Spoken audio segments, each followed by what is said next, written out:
Next Ajay బాబు గారు మీ మీద కూడా కౌంటర్ వీడియో చేస్తుంది సార్. ఏంటి?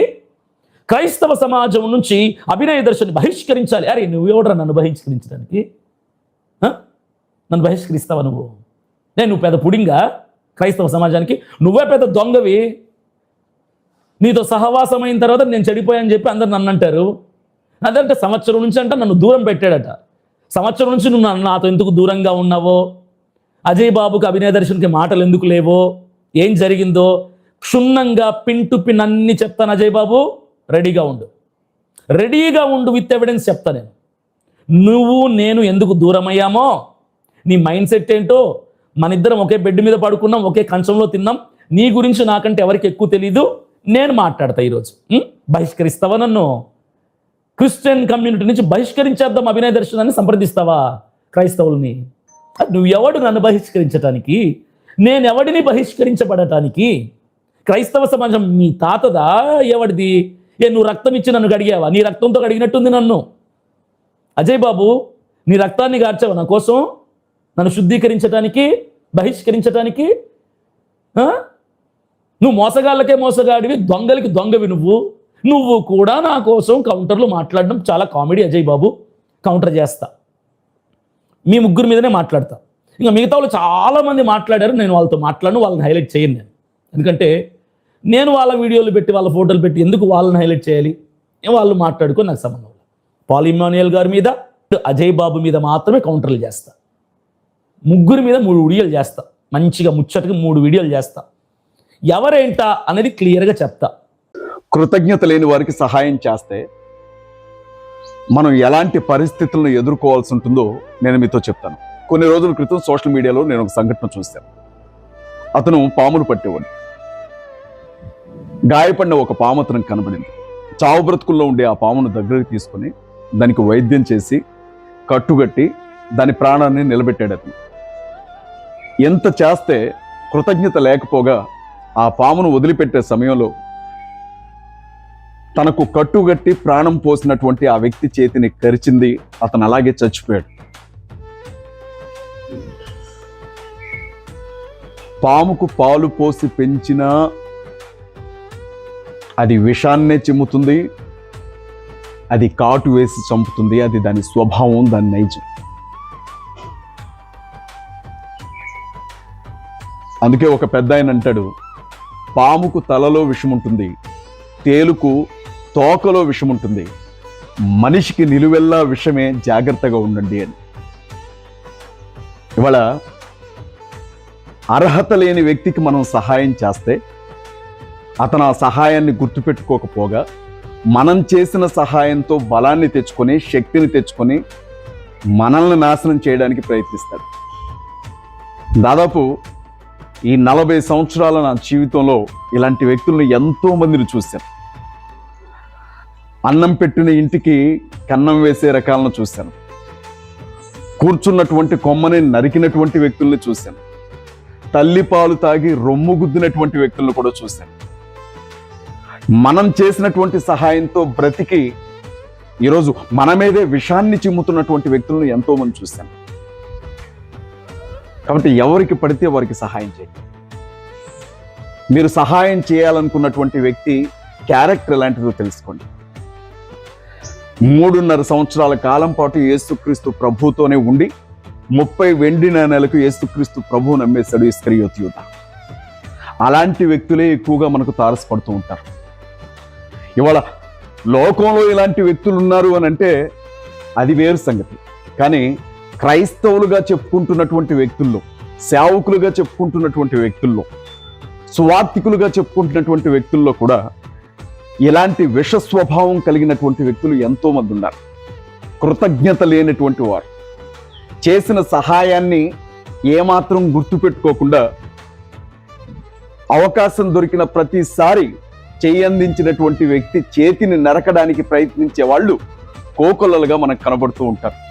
ఇలాంటి వాళ్ళ విషయాల్లో జాగ్రత్తగా ఉండండి. వ్యభిచారంలో పట్టబడిన స్త్రీని ఆ కాలంలో శాస్త్రులు, పరిసయ్యులు, ప్రజలందరూ కూడా యేసుక్రీస్తు ప్రభు దగ్గరికి తీసుకొని వచ్చారు. వాళ్ళందరూ కూడా వాళ్ళ చేతుల్లో రాళ్లు పట్టుకొని వచ్చారు ఆవిడ్ని కొట్టడానికి. మోషే ధర్మశాస్త్రం ప్రకారంగా ఆ నేరం చేసినటువంటి వ్యక్తిని రాళ్లతో కొట్టి చంపాలి. యేసుక్రీస్తు ప్రభువును వాళ్ళు అదే ప్రశ్న అడిగారు, ఈవిడ వ్యభిచారం చేస్తూ దొరికింది, మరి మీరేమంటారు అని. అప్పుడు యేసుక్రీస్తు ప్రభు, మీలో ఏ పాపం చేయని వారు ఆ తల్లి మీద రాయి వేసరండి అని చెప్పారు. అక్కడున్న ప్రతి ఒక్కరు కూడా, మనం కూడా ఏదో ఒక విషయంలో పడిపోయిన వాళ్ళమే, తప్పు చేసిన వాళ్ళమే, ఆవిడ మీద ఎలా రాయి విసురుతామని చెప్పి వెనక్కి వెళ్ళిపోయారు. ఇవాళ క్రీస్తు వ్యక్తిత్వం అర్థం చేసుకున్నటువంటి దైవజనులు ఎవరైనా తప్పు చేసినటువంటి వ్యక్తికి మారు మనసు పొందడానికి ఒక అవకాశం ఇవ్వాలి, పశ్చాత్తాపపు అనుభవంలోనికి నడిపించడానికి ఒక అవకాశం ఇవ్వాలి. మన మాటలు ఎలా ఉండాలి అని అంటే, అయ్యో నేను తప్పు చేశానే, నేను పాపం చేశానే, నా దేవుని ముందు నేను ఒప్పుకొని క్షమాపణ అడిగి నా జీవితాన్ని సరిచేసుకోవాలి, నేను మళ్ళీ రక్షణ అనుభవంలోనికి నడవాలి, నా ఆత్మీయ జీవితాన్ని బాగు చేసుకోవాలి అన్న ఆలోచన ఆ వ్యక్తికి కలగాలి. అంతేగాని బలవంతంగా ఆ వ్యక్తిని పట్టుకొని, ఇక నువ్వు పనికిరావు, ఇక నువ్వు క్రైస్తవ సమాజంలో ఉండడానికి వీల్లేదు, మేమెవరం క్షమించం, యేసుక్రీస్తు ప్రభువు కూడా నిన్ను క్షమించడు, నువ్వు లోకంలోనికి వెళ్ళిపో,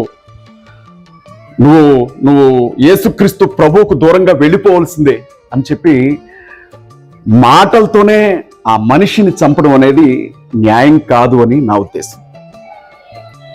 మీరు ఒకసారి ఆలోచించండి. వాళ్ళ క్రీస్తుని గురించి ప్రకటిస్తున్నటువంటి మనం ఆయన ప్రేమ, ఆయన క్షమాపణ గురించి ఆలోచించాలి.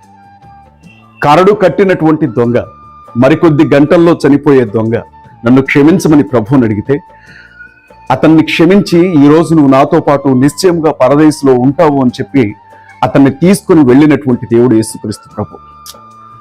ఈరోజు ఒక వ్యక్తిని రక్షించడం, అతన్ని నిలబెట్టుకోవడం, అతన్ని ముందుకు నడిపించడం అనేది క్రీస్తుకు సంబంధించినటువంటి విషయం.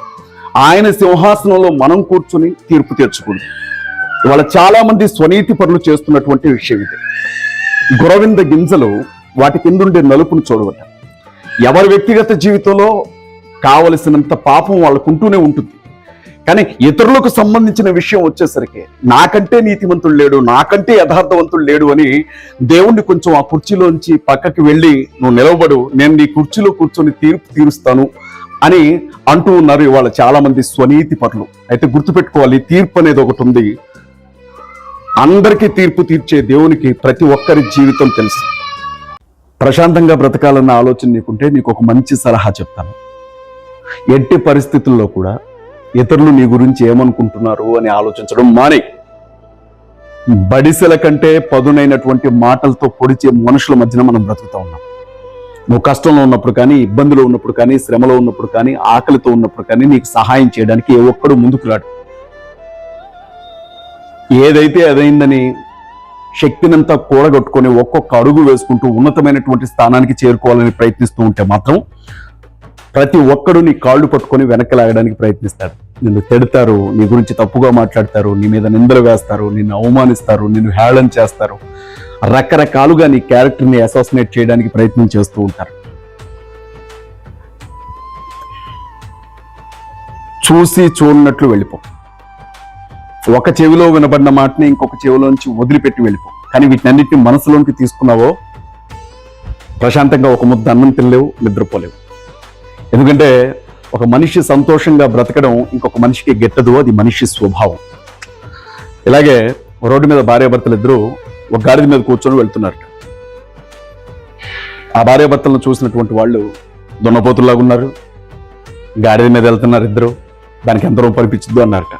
ఆ మాటలు విన్నటువంటి భర్త గాడిద మీద నుంచి దిగి తన భార్యను మాత్రం గాడిద మీద కూర్చోబెట్టి మళ్ళీ నడుచుకుంటూ వెళుతున్నారట గాడిదతో పాటుగా.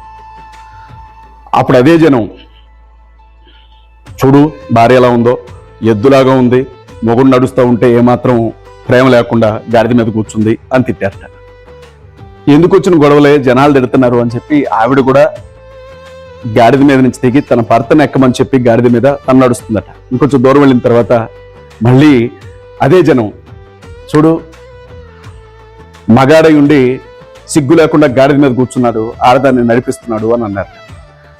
ఓరు నాయన, ఇద్దరం కూర్చొని వెళుతున్నా తిడుతున్నారు, ఒక్కదాన్ని కూర్చోబెట్టి నడిపించుకెళ్తున్నా తిడుతున్నారు, నేను కూర్చున్నా తిడుతున్నారు అని చెప్పి ఇద్దరు నడిచి గాడిదని నడిపించుకుంటూ తీసుకుని వెళ్తున్నారట. అప్పుడు జనం అంటున్నారట, వాళ్ళు చూడు ఎంత తెలివి తక్కువ సన్నాసులో, ప్రయాణం చేయడానికి పక్కనే గాడిదున్న దాన్ని నడిపించుకుంటూ వీళ్ళు నడుచుకుంటూ వెళ్తున్నారు అన్నట్ట. ఇది మనిషి స్వభావం. నువ్వేం చేసినా తిడతారు మనుషులు.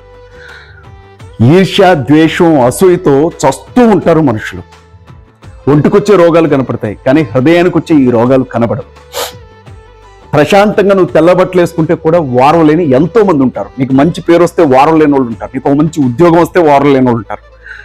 నువ్వు ఒక ఇల్లు కట్టుకుంటే వారం లేని వాళ్ళు ఉంటారు. నువ్వు ఒక బండి కొనుక్కుంటే వారం లేని వాళ్ళు ఉంటారు. నువ్వు ఒక మంచి పాట పాడితే వారం లేని వాళ్ళు ఉంటారు. నిన్ను 10 మంది అభిమానిస్తే వారం లేని వాళ్ళు ఉంటారు.